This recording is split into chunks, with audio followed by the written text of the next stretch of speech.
Let's just do one more reading. Location 1366. The root stanzas of the middle way.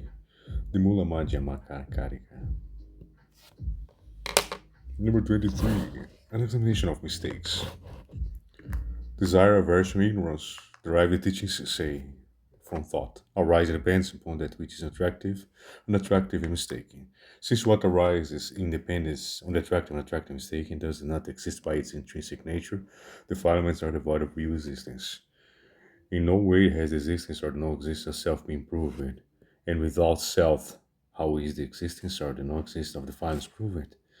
The filaments must be someone's, but this someone is not proven. In the absence of this someone, the filaments do indeed belong to none. As with the view of one's own body, in five ways the filaments are not found in the defiled. As with the views of one's own body, in five ways the fire is not found in the filaments.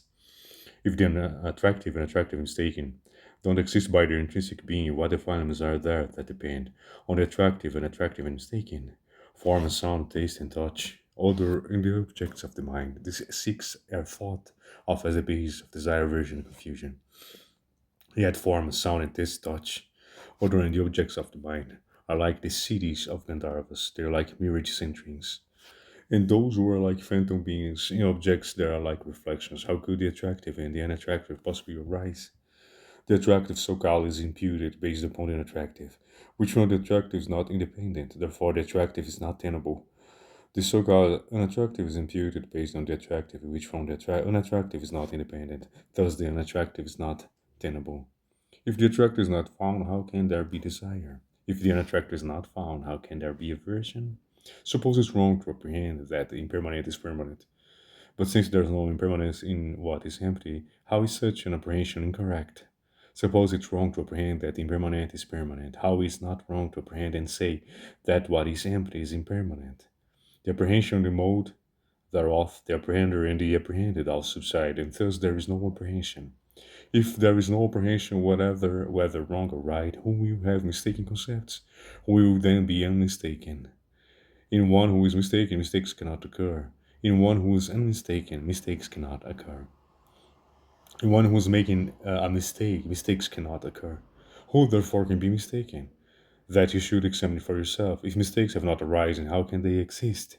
If mistakes do not arise, how can there be someone who is mistaken? Real existent errors are not self-produced, and they are not produced from something else. Since they are not produced from self, not from another, how can there be someone who is mistaken? If the self, the pure, permanent, happy, all exist, the self, the pure, permanent, happy, none of these are errors. If the self, the pure, the permanent, the happy don't exist, then no self, the impure, the impermanent, the unhappy, these do not exist. Thus, by halting these mistakes, ignorance is likewise halted.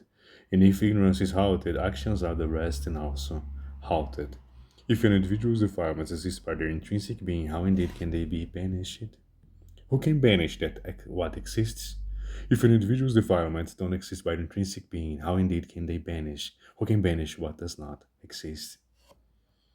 That's it, the root stanzas of the middle way and examination of mistakes.